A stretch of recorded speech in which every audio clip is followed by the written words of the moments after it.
So we have with us today Yaron Brook. Yaron Brook is the executive co-chairman and president of the Ayn Rand Institute. He was born and raised in Israel, and in 1987 he moved to the United States, where he received his MBA and PhD in finance from the University of Texas at Austin.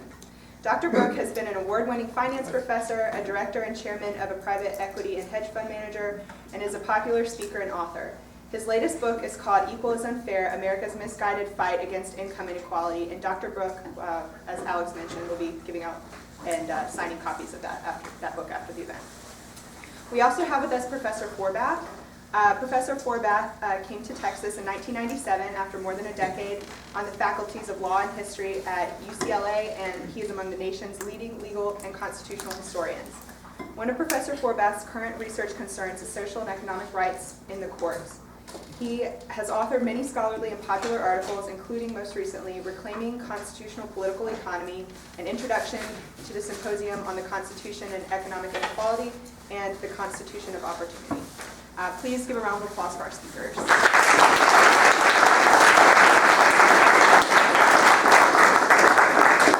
Thank you all very much. I hope you've gotten a decent lunch, and I hope we can provide some decent food for thought.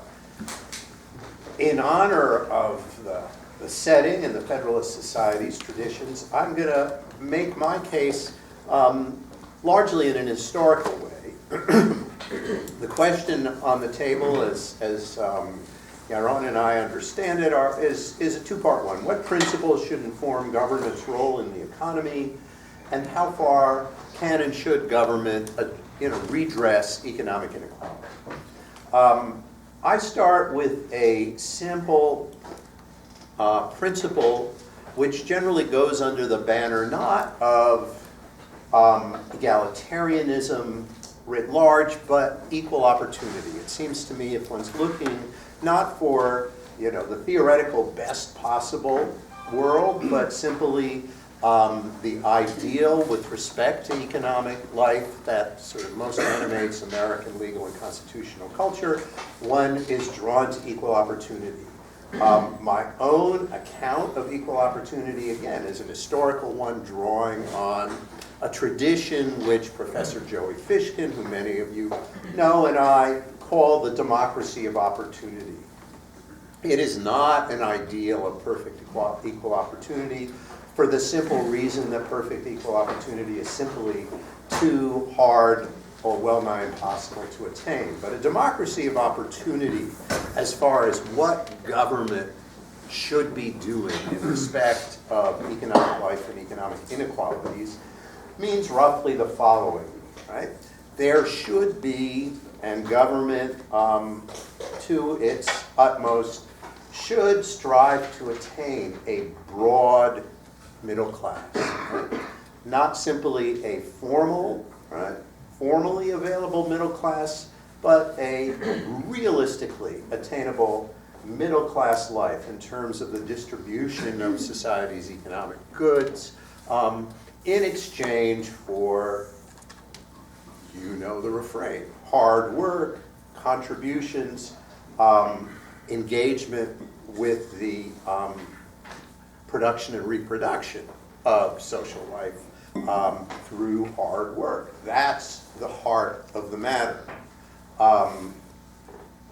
And the other principle with respect to a democracy of opportunity, in addition to looking to the middle, is to look at the top and to say, again, I think deep in the American brain, that our elites, those who enjoy the greatest wealth in our society, the avenues to wealth and distinction in a fair and just American economy need to be open.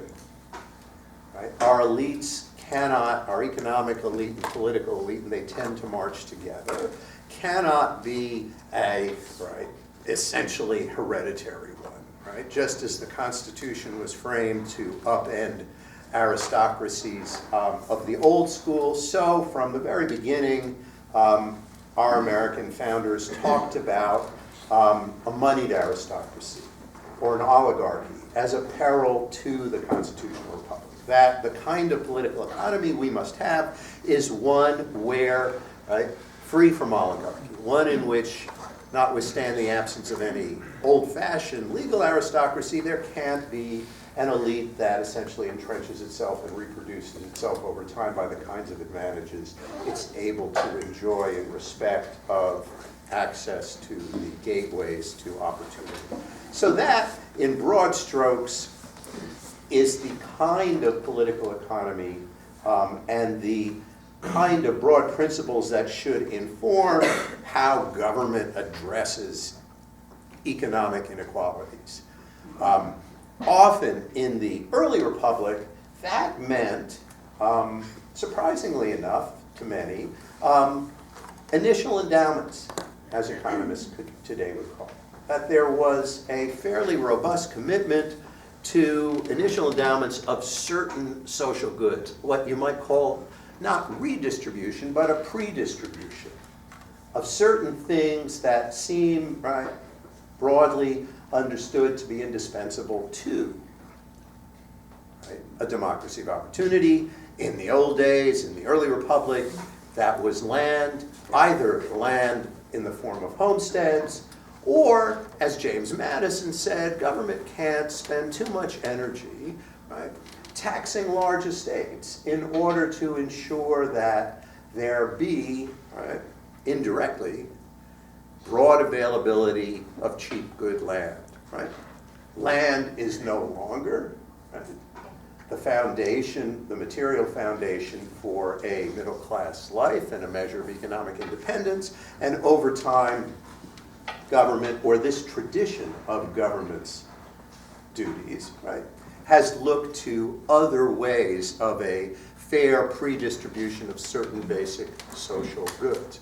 One that's been almost, right, uniformly agreed on is a decent education.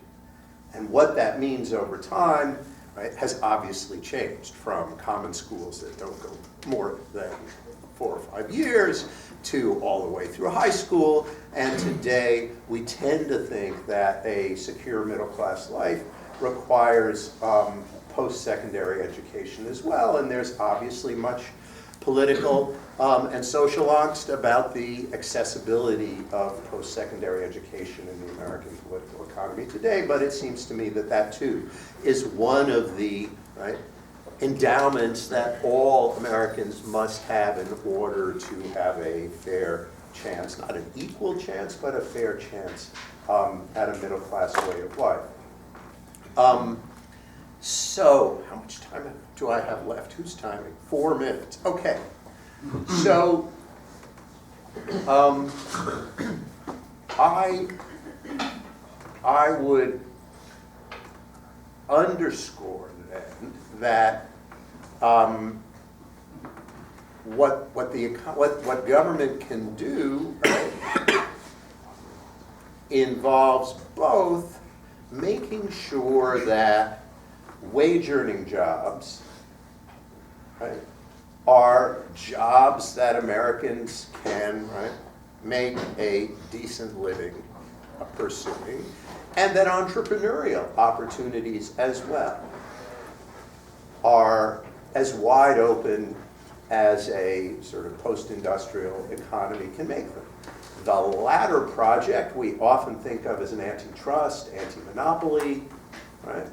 That those kinds of laws that government administers and makes available to private litigants have to be, right, aimed not simply, as many economists these days would say, at consumer price concerns, as important as those are, but also at ensuring that not simply individuals, but corporate actors don't monopolize, right, opportunities in various growing sectors of the economy.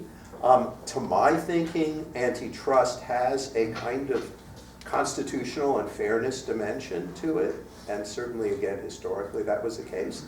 And in respect of wage-earning jobs, I think, right, in the real world, empirically, it's proved to be the case that the decline, the kind of precipitous decline of unions has been one of the, right, underlying causes for the sort of remarkable diminution of wage-earning jobs that gain people a middle-class way of life. To my thinking, that needs to be repaired. There are many problems with unions. As someone who knows them well, I'm the first to underline that, but I don't think that simple command control, minimum wage laws on government's part can do that much of the heavy lifting. So I'd say that's a fair description of my position. It's not outlandish, but neither is it obviously all that popular today, or we wouldn't have the present president. So I stand before you a kind of old-fashioned, but I wouldn't say unreconstructed, sort of New Deal liberal for the 21st century. Good. So just referring to the last comment, I just want to be clear that I am not here representing Donald Trump or have anything to do or that part of the political perspective. So I obviously take a very different perspective on the role of government and of politics generally. I find it troubling and somewhat strange that the role of government should be revolve around classes, around what we should do with lower class and what we should do with middle class and what we should do with the upper class. And I find that quite disturbing in terms of the attempt to manipulate that kind of thing, or to decide what a middle class is, what a broad middle class is, what a narrow middle class is. And a big chunk of the shrinkage of the middle class right now is a consequence of the way the statistics are done. A lot of those people are now richer and therefore are not defined as middle class. Is that a good thing? Is that a bad thing? I think that's great, even if it means the middle class is shrunk. I take an individualistic perspective on this. I take the perspective of I'm interested in individual human flourishing. And I'm interested in the political system and the role of government that allows for individual human flourishing. And to me, it's unequivocal that individual human flourishing is a consequence politically of political freedom, of governments that respect as a primary individual rights as understood, I think by the founders, as understood as individual freedom, as the freedom of the individual to pursue the values necessary for their own survival, for their own flourishing, for their own success, free of coercion from their neighbor and free of coercion from the government.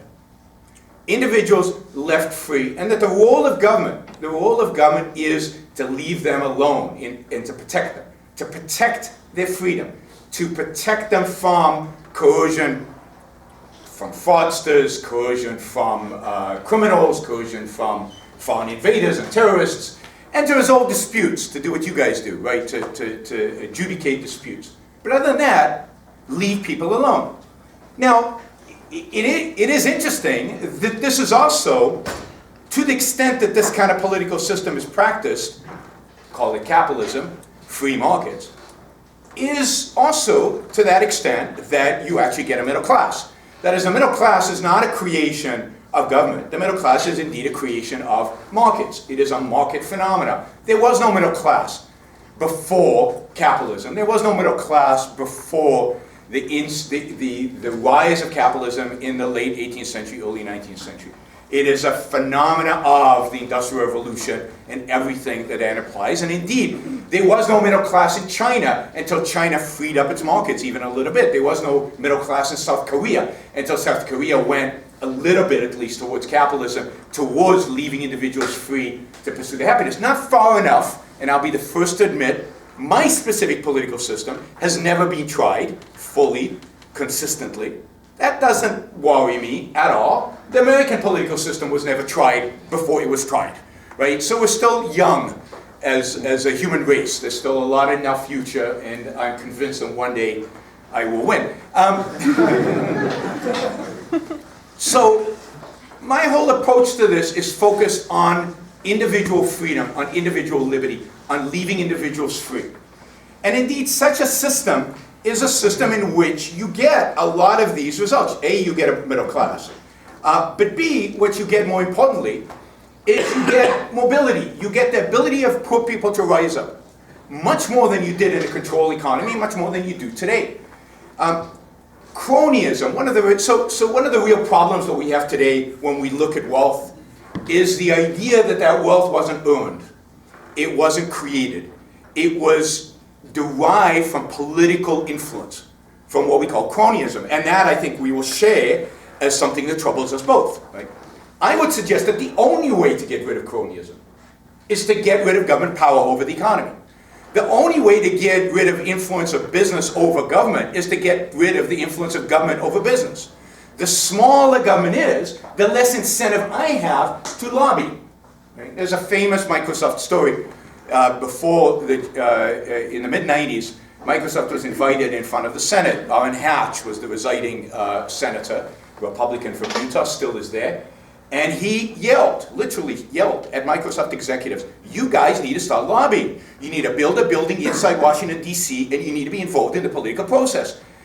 And Microsoft walked out of there saying, you know, you leave us alone, we'll leave you alone. And in those days, Microsoft spent exactly $0 on lobbying. 6 months later, the Justice Department comes knocking. Antitrust violations for giving a product for free. I reject the idea that antitrust is a good thing. I think it's an awful thing. I think it's a political tool used selectively against companies that piss off politicians. It always has been that way. That's why it's so vaguely written, so that almost any business activity in some way or another, I'm in the wrong audience to get into a legal argument about antitrust. But from a philosophical perspective, it's a violation of the individual's liberty. If you're successful, cool. You should be heralded, not prosecuted for your success. So Microsoft gets antitrust for saying we're not going to be involved in politics. Guess how much money they spend today on lobbying? Tens of millions of dollars a year. They have one of the nicest buildings in Washington, D.C.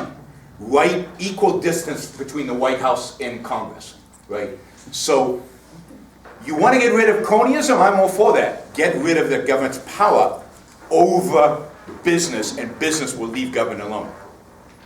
So my concern at the top is certainly cronyism. My concern with the middle class is not so much the size of the middle class. There's no optimal size. Who cares, right? What my concern in the middle class is there's no economic growth today, or there hasn't been economic growth, or very much economic growth in the last 15 years, 16 years. And the reasons for that, and as an economist, the reasons for that are pretty obvious. The size of government, the level of regulation, the level of taxation, all of that has restrained economic growth. Economic growth is easy to attain. If you look at history, if you look at economic history, every country that reduces regulations, cut taxes, gets economic growth. That's easy.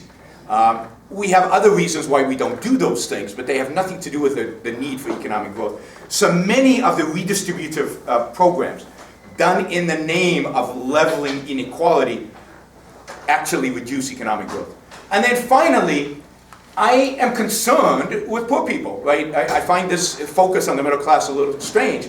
I care about poor people, particularly ambitious poor people who would like to rise up from poverty.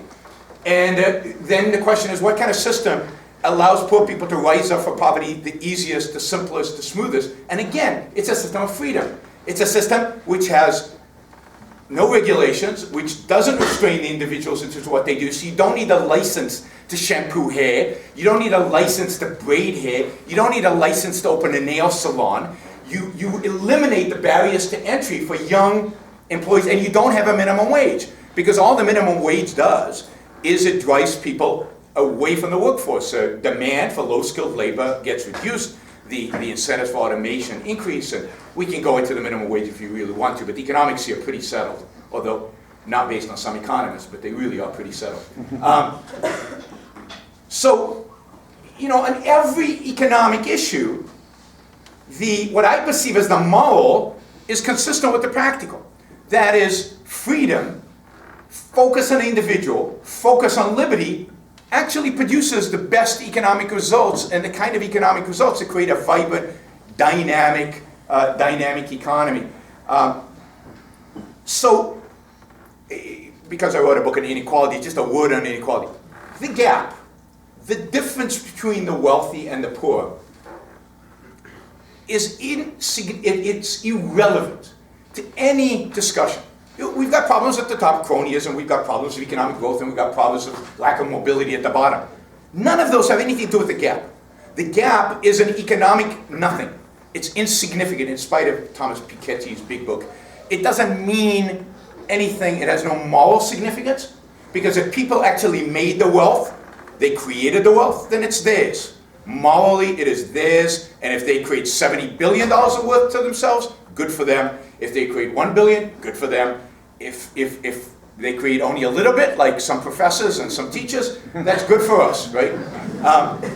It's ours. It's whatever it is that we create, that's what we have. So morally and economically, the top is not a problem. And again, for the bottom to rise up, what we need is more freedom. That creates the opportunity. That creates the vibrant economy that makes that mobility possible. Thank you. Good. So, I think, not surprisingly, Yaron and I share a fundamental liberalism, even though we take it very different directions. So it is not the good of any particular class that concerns me, or the system of thought I was sharing with you. It's individual flourishing. I think there's little quarrel in terms of certain first principles. So maybe let me make 3 points. First of all, sort of in respect of how the framers, the kind of classical liberal and Republican traditions understood freedom. We also agree not only in individual flourishing, but on freedom as the sort of guiding principle, but freedom in the tradition that our Constitution, Declaration, and sort of fundamental traditions have emerged from. Freedom had 2 faces. It was the freedom from an overbearing government, but it was also the freedom to govern oneself. And it was always the case that latter freedom was understood to require a material foundation, that it was thin to a breaking point unless the individuals who were constituted as self-governing citizens of a Republican society had the wherewithal to stand up to their so-called betters, right? So the problem of freedom isn't just a freedom from an overbearing government. The problem is it's also a freedom from overbearing social actors as well. Which brings me to the second point. This tradition, right, is not, right, sort of hardwired to look kindly on overbearing centers of power. For as long as the economic landscape only had the threat of landlords as the big overbearing powers, right, the answer was, as I sketched at the beginning of my talk, sort of measures to make sure land was broadly distributed. But very swiftly, first banking and then other corporate actors emerged as other centers of power. So that the problem and the paradox of this liberal scheme that Yaron and I have in problem is one to which antitrust, I think, was, give or take, an inevitable response. The paradox was, as the nation became an industrial society, right, you saw growing concentrations of capital.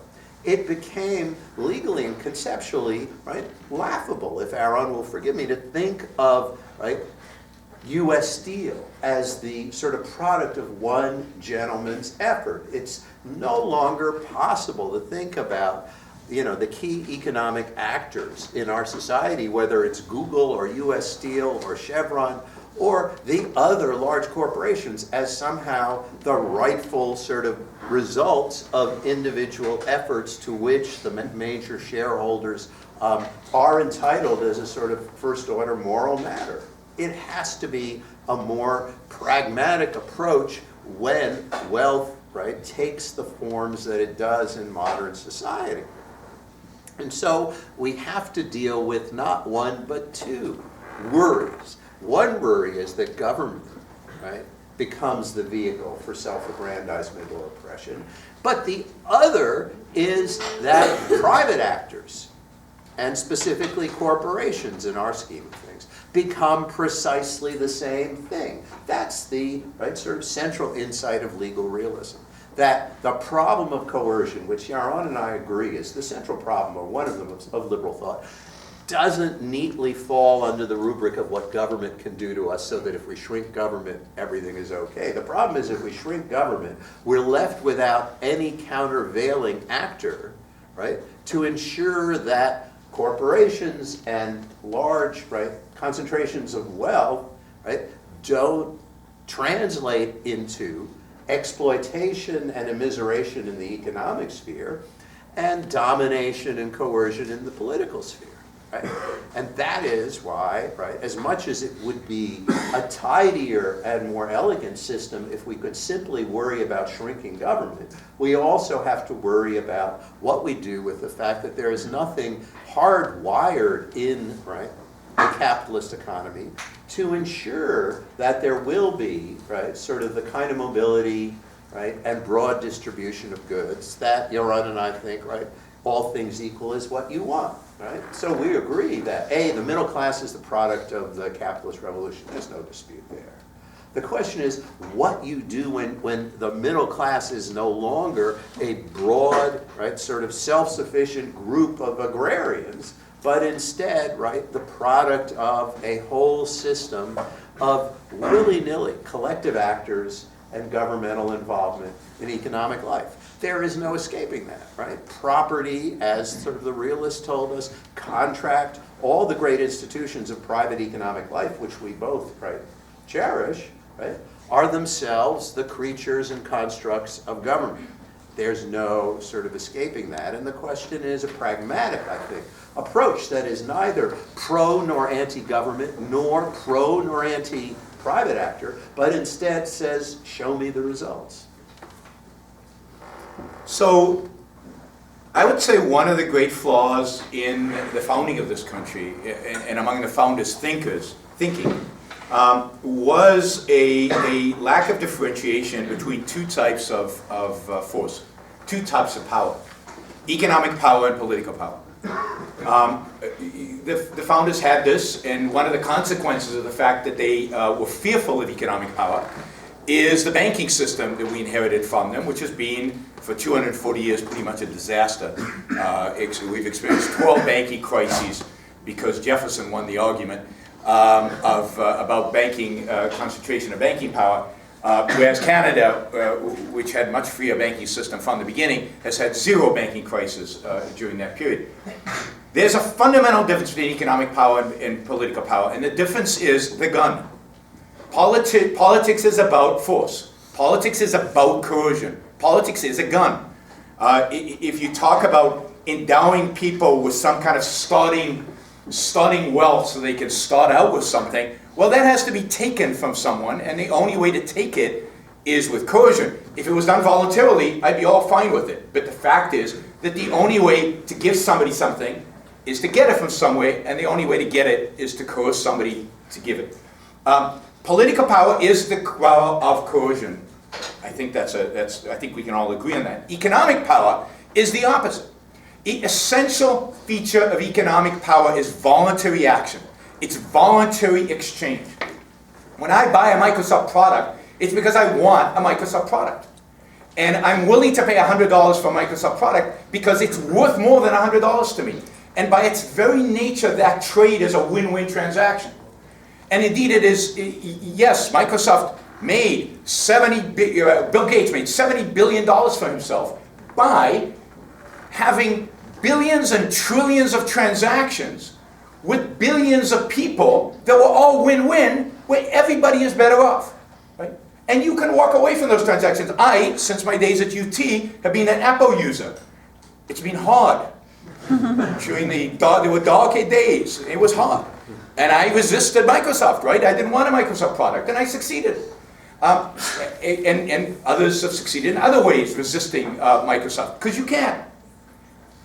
There is a hardwired system that corrects for economic power that becomes exploitative.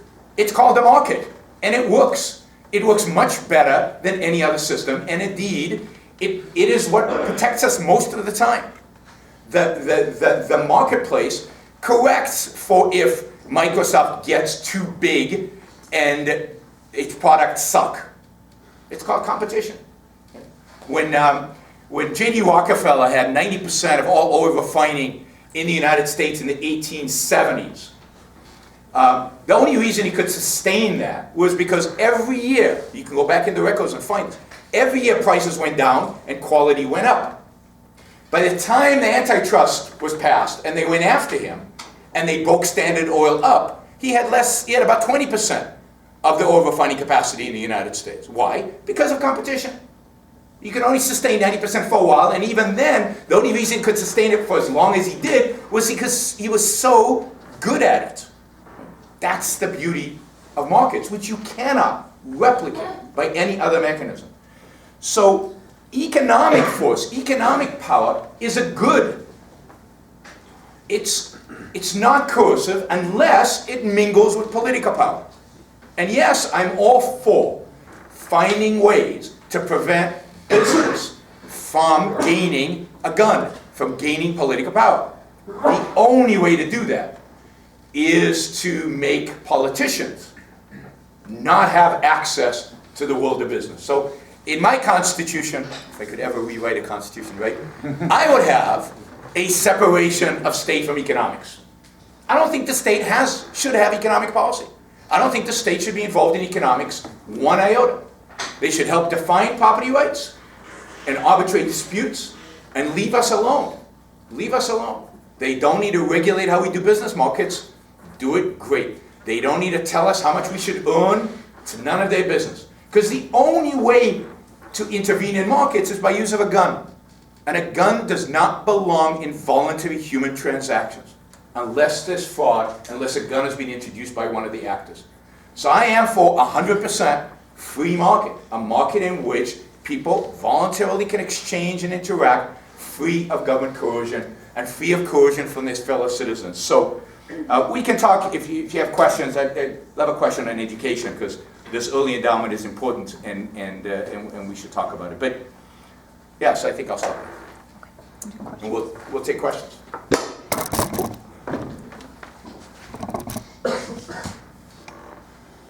I'll moderate the questions. So does anybody have any questions for the speakers?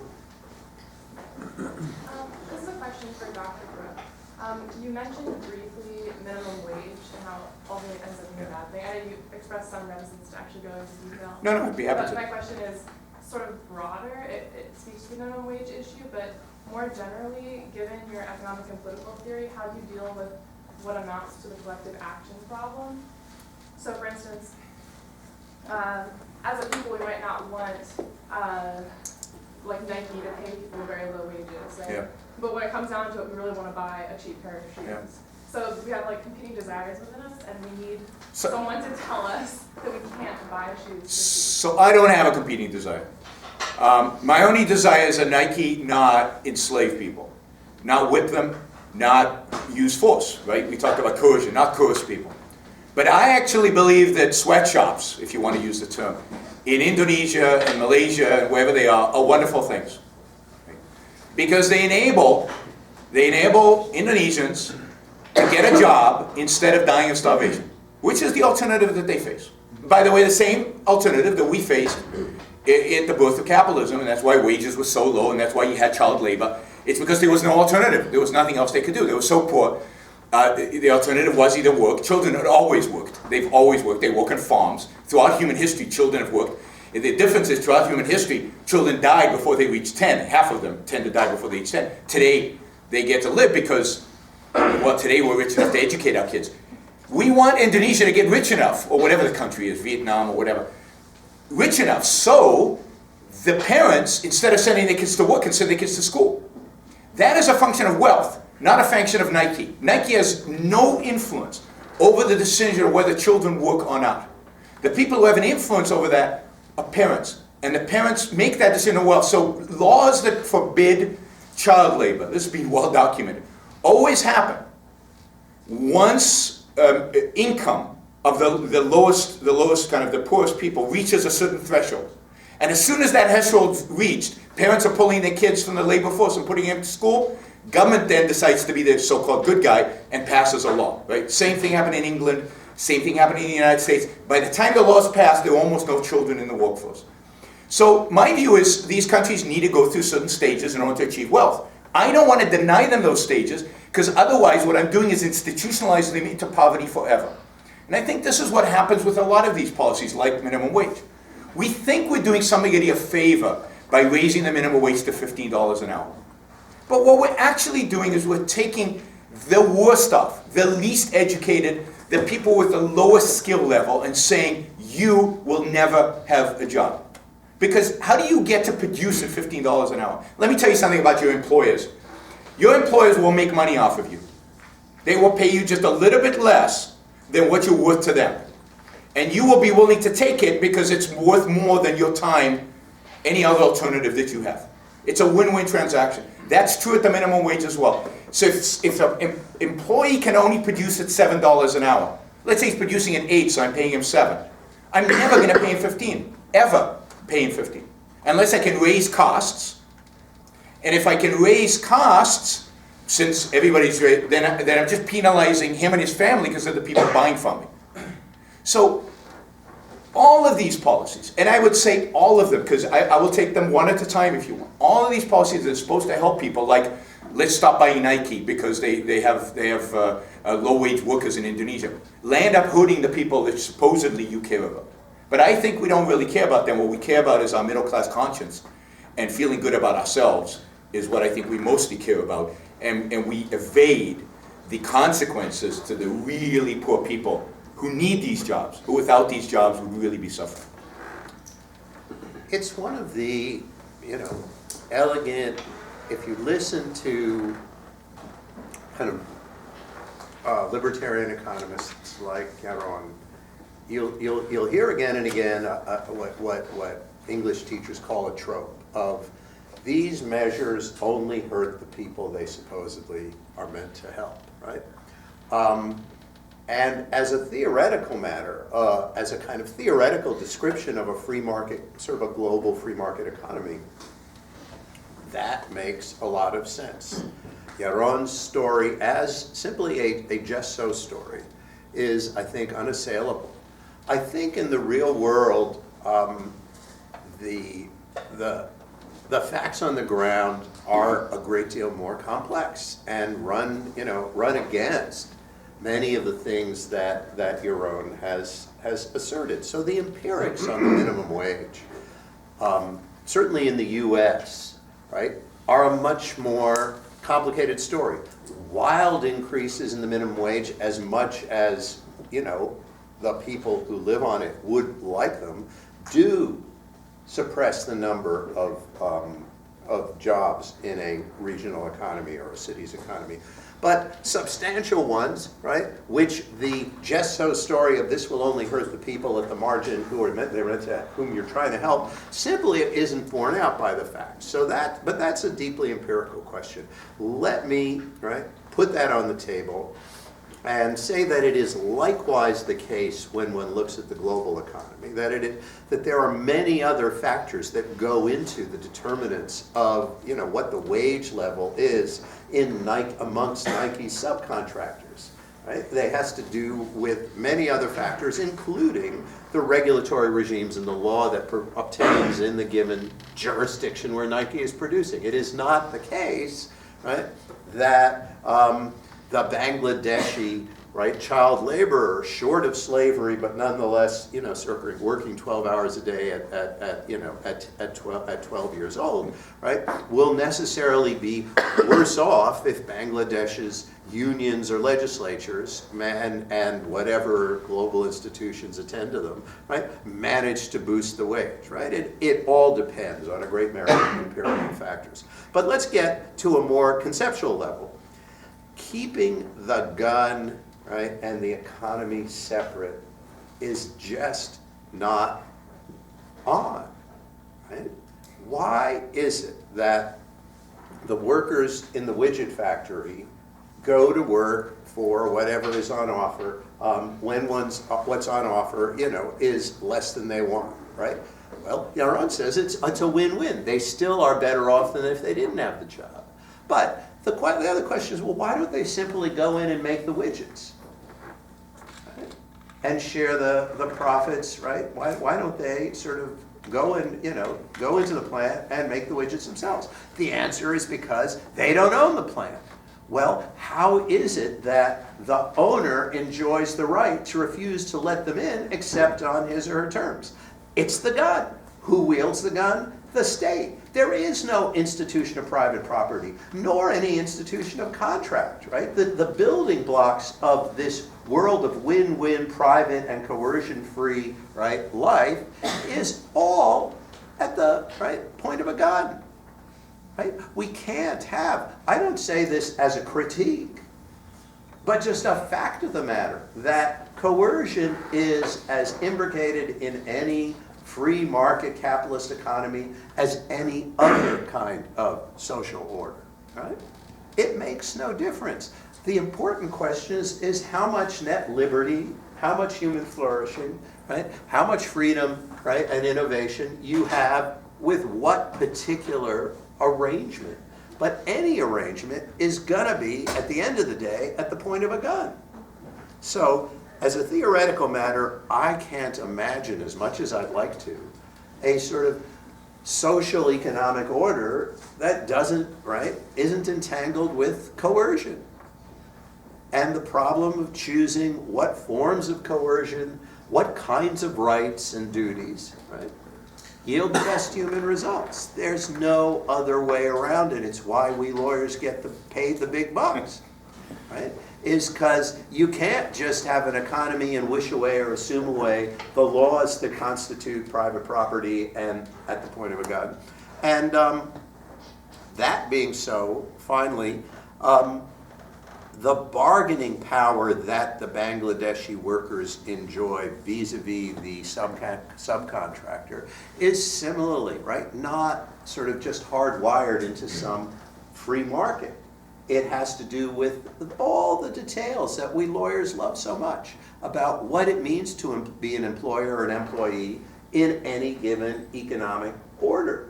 And that will make a world of difference as to what share, right, of the profits of the Nike factory, the workers, the contractors, the owners, the landlords, the lessees, the managers all enjoy.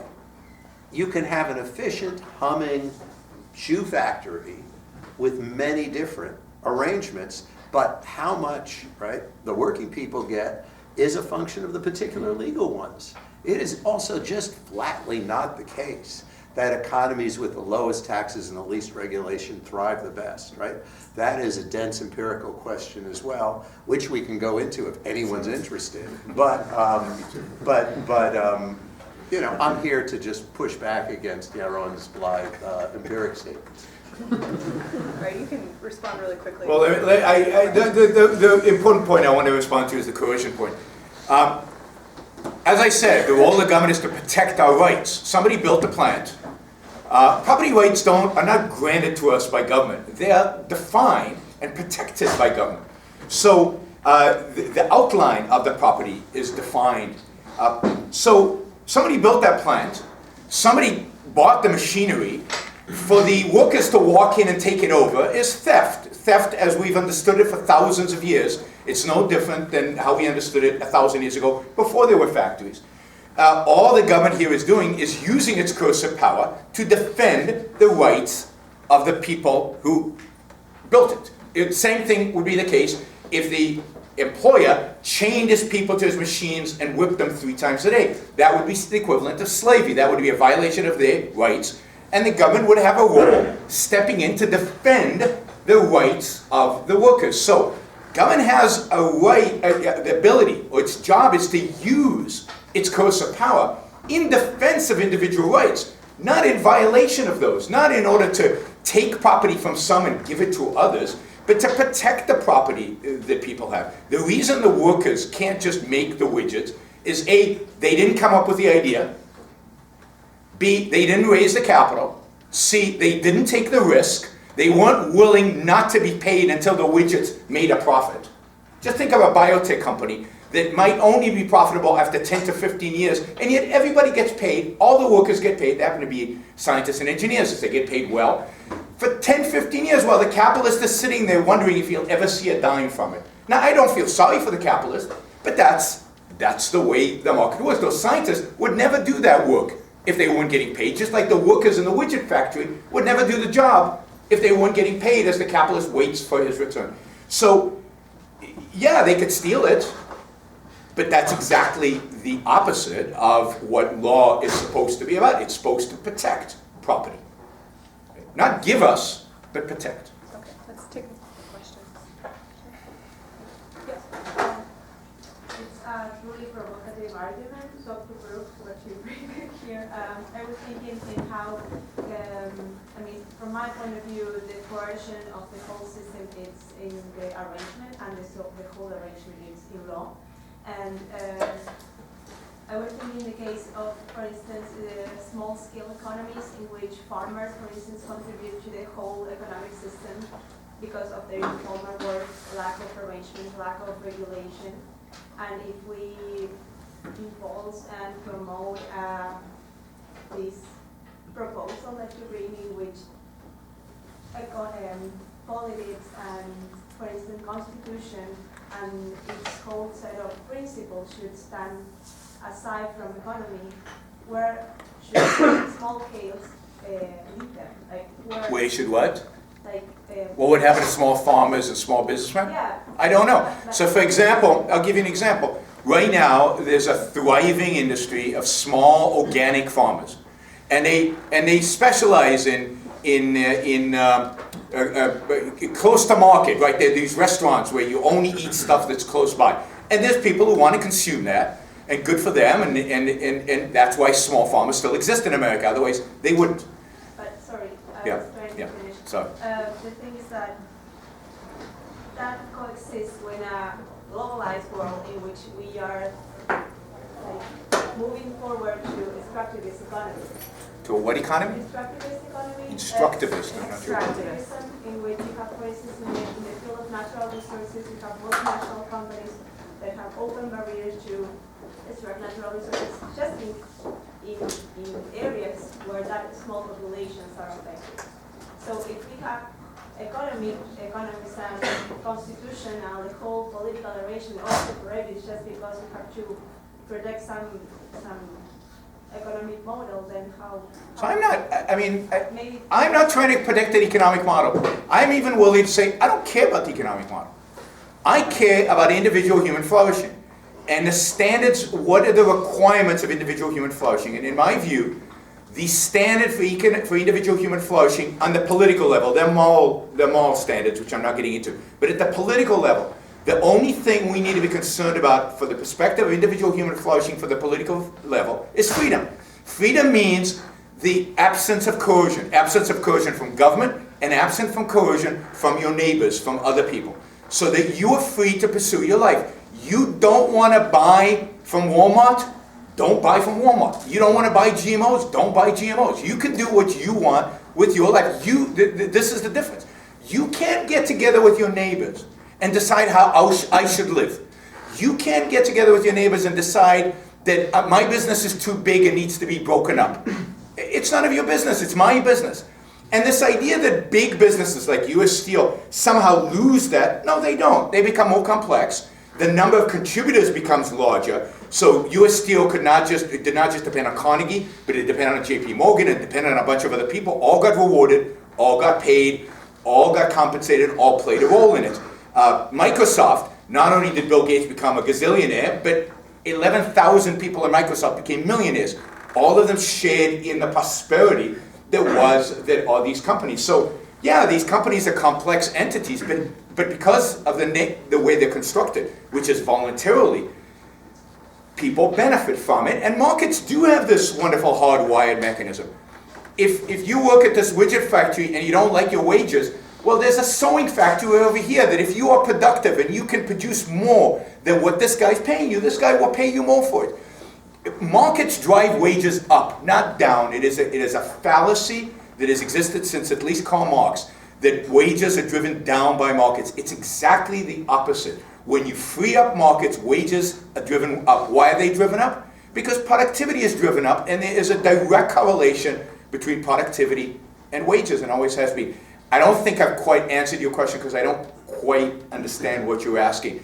But if you're worried about small communities suffering because big business comes in, my perspective is the exact opposite. I think they benefit enormously if they have, and goes to the governance in other countries, if the governance in other countries is a rights-protecting governance. So to the extent that other countries have rights-violating governance, then that's what we should be upset about, not the multinationals coming in and offering jobs to their people. I'm gonna take one more question. Yeah. Hi, Dr. Brook, your model depends on sort of a completely voluntary market, but I'm wondering about sort of involuntary things like food and water that I need to purchase to live, how those factor into your thoughts. Well, I mean, you need them, so you better produce in order so you can attain them. That is, you don't have, the fact that you need them does not present a moral obligation on me or political obligation on me to provide it to you. So you need food, good, go get a job and buy the food. So, and if you don't get a job, it's not my obligation to feed you. Right? But like, say someone monopolizes 90% of the food industry and then raises the prices up. You're kind of... Then I will compete him out of business. And this is. Let me give you, I can give you an endless number of examples. Standard Oil, that didn't happen. Alcoa had 80% of all the aluminum production in the world at some point. Prices went down, quality went up every year, and otherwise they knew they would be driven out of business. Microsoft got sued for antitrust violation because it was offering a product for free. That was the great sin. It was Internet Explorer at the time. We were paying, I remember paying $70 for Netscape browser, and here was a browser that was for free, and Microsoft was penalized for that fact. So the markets don't work that way. This idea that you can create the fictional world, you can do it on a blackboard in a classroom where they teach you the ridiculous model of perfect competition and monopolistic pricing. That is not reality. That's not how the world works. It's never been how the world works. Who wants perfect competition? Perfect competition is utterly boring. All products are the same. There's no innovation in such a model. So nobody controls 90% of the food, right? And if they did, competitors would rise up and demolish them. And sometimes those competitors would be from overseas if we had free markets. Right? Freedom does not sustain those kind of science fiction stories. They don't happen.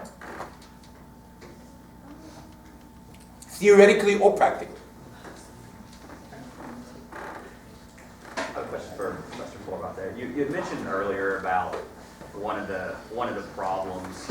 I'm guessing you were talking about maybe in the 19th century, the problem with land, where land, I guess you were saying, became scarce, or there wasn't enough land.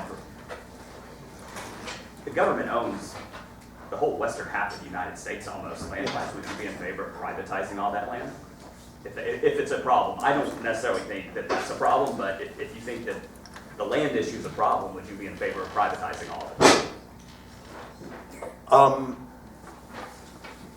it? Most Americans aren't farmers anymore, right?